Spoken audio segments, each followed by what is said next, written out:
A discussion now on the merits of withdrawing from Iraq and Afghanistan. The Independent Institute here in Washington is the host of this event.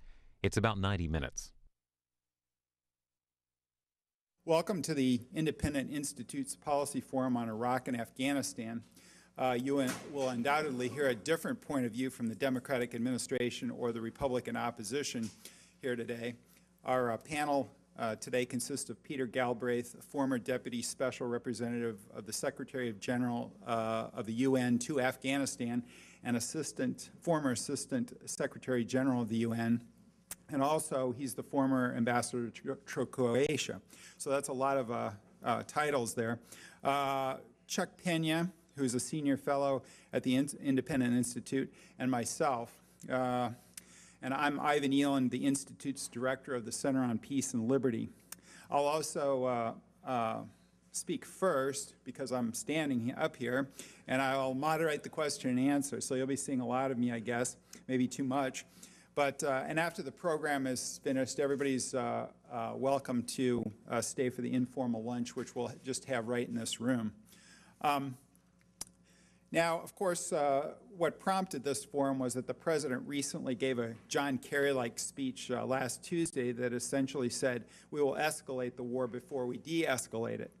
And the President, who was against a surge in Iraq, is now imitating that same surge in Afghanistan. The plan seems to be surge, stabilize the cities, and win time to train the Afghan security forces. That is, the hidden message that there is we're going to contain but not defeat the Taliban. Now, the President's Afghan plan has some problems as I see it. Number one, he is assuming that the surge in Iraq worked, which everybody seems to think happened, or at least many people do, and that this same type of surge can be duplicated in Afghanistan. Now, of course, it was this 2000 surge that is perceived to have stabilized Iraq, yet a similar surge of a similar number of troops during 2005 didn't quell Iraqi violence at all. The U.S. military doesn't like to admit that it simply paid the Sunni tribes to change sides and that this was the real factor and main reason for the reduction in violence in Iraq, which I believe will be temporary. Of course, there was also the fact that there was so much ethnic cleansing that the warring ethno-sectarian factions were separated. Now, my prediction in Iraq is that violence will return. There have been periodic large multiple bombings like yesterday that indicate that all is not well. Now, the strategy in a short term was a good one, paying off the Sunni awakening, which successfully divided the opposition and got the awakening to attack al-Qaeda instead of the United States. Now, this same strategy of dividing the opposition has actually worked before to win counterinsurgency campaigns. Now, there have been very few counterinsurgency campaigns that have been successful in the 20th century, but the defeat of the Philippine rebels after the Spanish-American War at the turn of the last century, the U.S.-backed Greek government's defeat of the guerrillas in 1947, and the British defeat of the Chinese insurgency in the 1950s, all of those had the thing in common, that they split the opposition. However, in Iraq, the ethno-sectarian fissures are still great, and I don't think the show is over yet. In my book, Partitioning for Peace, which is on what to do about Iraq, I go through some of the other ethno-sectarian conflicts in world history and find that violence sometimes ebbs, but usually always returns unless the underlying issues have been resolved, which they haven't in Iraq. They don't have an oil law, which is their bread and butter commodity. So you can see the level of disagreement in the society. And of course, they've struggled even to get a date for the election. And that didn't happen until recently. Now, even if the surge had been the deciding factor in the reduction of Iraqi violence, the question is, can you transplant that to Afghanistan?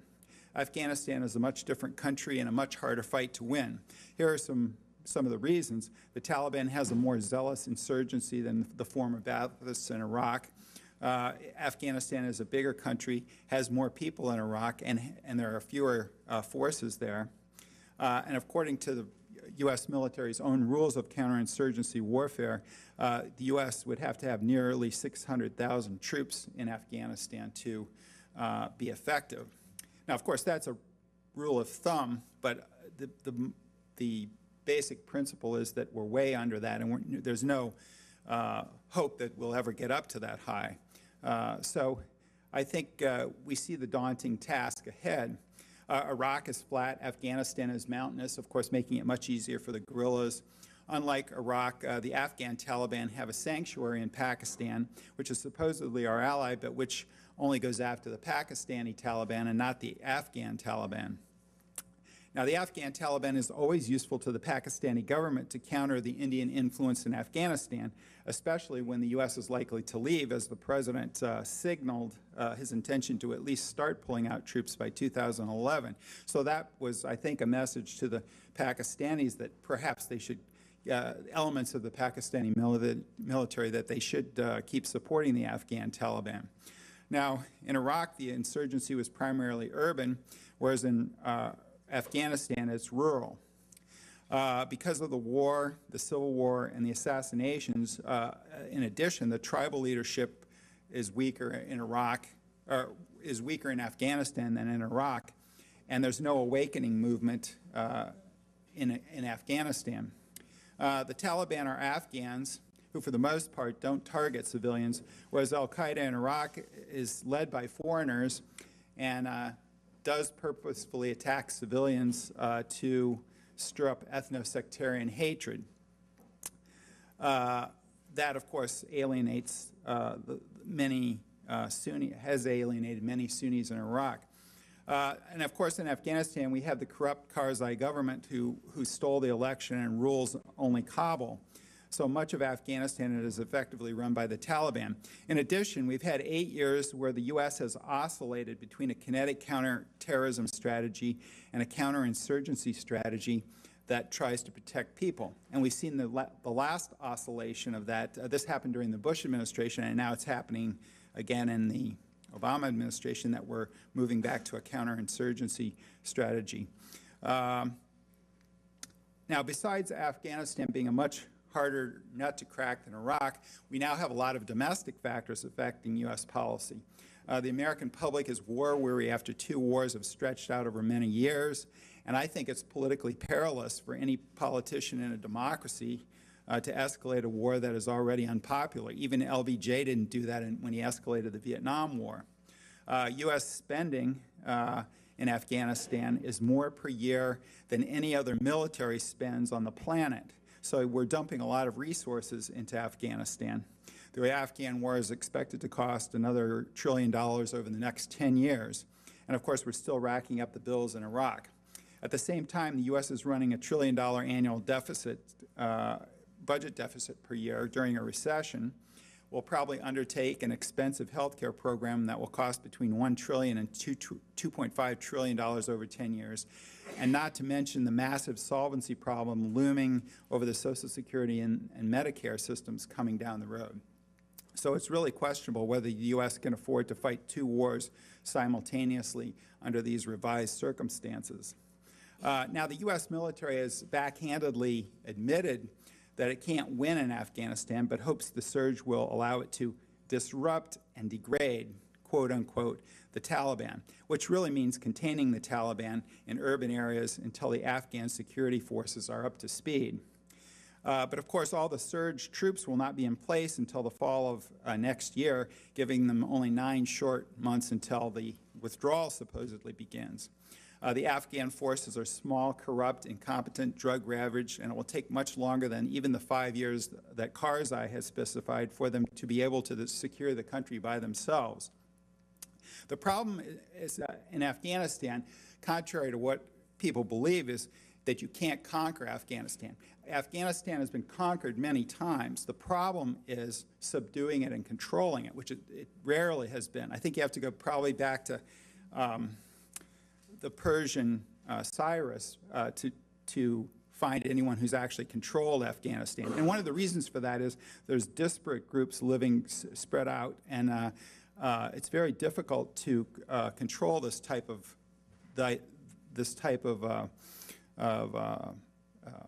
collection of different people. Now, of course, we're only going to train 240,000 Afghans instead of the 400,000 that McChrystal proposed. So, the more U.S. troops that we put in there, the less incentive the Afghans have to train forces themselves. Now, it's not clear to me what stabilizing urban areas will do for the fight against al-Qaeda, since any training camps would probably be in the Taliban-controlled countryside anyway. You don't usually put a big training camp in the middle of downtown somewhere. Now, I've painted an awful portrait of Afghanistan and predicted that Iraq will again erupt into civil strife when the U.S. begins to pull out. Now, what should the U.S. do in each conflict? In my view, in Iraq, the U.S. should sponsor a national conclave and try to decentralize Iraq even further into a loose confederation of very autonomous regions. With Iraq's history of one group controlling the central government and using it to oppress the other groups, the central government should be made weak so that the ethno-sectarian groups don't fight over controlling it. Most government functions, including security, the judicial systems, and social services, could be in the newly created ethno-sectarian regions. And those regions should not follow the provincial boundaries of Iraq that it has now. This would allow people to be policed and judged by people in their own group. The central government would only be allowed to create an open market among the various regions and do representation overseas. Now, of course, some oil revenue or oil sharing agreement would have to be hammered out to get the Sunnis to accept the devolution of power to the regions. You might have to even move the boundaries around oil fields, et cetera. But an imminent U.S. withdrawal, which we don't have yet, might just catalyze the end of a stalemate on the oil law. Now, contrary to conventional wisdom, my research shows that if countries are partitioned, the regional boundaries don't have to perfectly go along ethno-sectarian lines. To avoid ethno-sectarian violence, you just have to avoid a large minority on the wrong side of the line, which threatens the majority. Excuse me. For example, in Kosovo, the Serbs still represent about, well, a little less than 10% of the population, and there really hasn't been that much violence against them since the Kosovo became independent, because their numbers don't threaten the Albanian majority. That's one example. Now, although the U.S. should try to negotiate such a decentralization to a loose confederation in Iraq on its way out, if the Iraqis don't want to do this, that's fine, but I think the U.S. should pull out anyway, because I think this will be Iraq's last hope of more ethno-sectarian violence. And certainly Bush's arming and training of the Sunni awakening will merely in the long term, it was a good short-term strategy to reduce the violence, but in the long term, it may make the civil war more intense, because there'll be a third side armed. The U.S. already armed the Shia and the Kurds and trained those forces. Now, contrary to conventional wisdom, and in spite of its oil, Iraq is not really strategic to U.S. interests. Now, this is a subject which we really can't get into too much in this seminar, but I don't really believe that we need to defend oil with armed forces, because the market will deliver the oil. And that's the subject of my next book, True Slime, the Myth that U.S. Military Interventions Are Needed to Ensure the Flow of Oil. Now, as for Afghanistan, and I know most people are interested in Afghanistan because it's the war of the week. You know, we've shifted. We forgot about Afghanistan while we were doing all this stuff in Iraq, and now that Iraq, the violence has lessened. We're back to, our short attention span is back to Afghanistan. Now, I think that the U.S. should also get out of Afghanistan as quickly as possible. And I think it seems as if Obama in this speech is giving it one last college try before the withdrawal begins. But the question remains whether the U.S. security bureaucracies can convince him to stay longer. They always seem to make arguments that he can't refuse to stay longer when U.S. forces get involved. I think that the U.S. needs to realize that Pakistan is more important than Afghanistan. Now, there's some vague awareness of that in this administration, especially on the part of the White House staff and the Vice President. Yet for right now, I think they've lost the internal battle. Obama seems to have been persuaded that the U.S. escalation in Afghanistan was needed to convince the Pakistani government to fight the Taliban. But the Pakistan has its own incentives to fight the Pakistani Taliban, an insurgency that aims to overthrow the Pakistani government, but not the Afghanistan Taliban, which the Pakistanis, elements of the Pakistani military used to counter the Indian influence in Afghanistan. And of course, you can't restructure Pakistan's security priorities. India is a nuclear-armed power, and that's Pakistan's major enemy. And so fighting terrorism, I would say, maybe even in their own country, is secondary to the Pakistan. It's certainly secondary in the mind of the Pakistani military. Now, Pakistan is a nuclear-armed country and is being challenged with the new militancies that is being fueled, in my view, by the U.S. military presence in Afghanistan and attacks into Pakistan. Just as the presence has fueled the Taliban resurgence. If you use in Afghanistan, if you examine the timeline, the Taliban resurgence didn't seem to begin until 2006. Now in 2005, U.S. forces moved out of Kabul into the countryside. So I think something similar is happening to what happened in the Soviet period, where the more troops that the Soviets put in just created more mujahideen fighters against them. Now, Obama has recently said that drone strikes outside the tribal areas and special forces raids to hit Afghan Taliban targets in Pakistan will be used, or at least threatened, if the Pakistanis don't do something about it. I think this will drive Pakistan public opinion crazy. And of course, I think these sorts of strikes should be limited to getting al-Qaeda people and the lightest footprint that we can possibly have. Now, of course, Pakistan does provide, or at least people think it provides shelter for Osama bin Laden and the al-Qaeda central leadership. Somebody in the Pakistani military probably knows where he is, and the Pakistanis certainly avoid fighting the Afghan Taliban or trying to capture or kill its leaders. So the Pakistanis have their own agenda, and I think one of the reasons that Gates and Clinton were walking back Obama's pledge to begin withdrawing U.S. forces in mid-2011, which of course is designed to prod Karzai to make reforms, was the realization that the Pakistani military, if they know that the U.S. is going to leave, would have no incentive not to accelerate the helping of the U.S. enemy, the Afghan Taliban, to forestall Indian influence.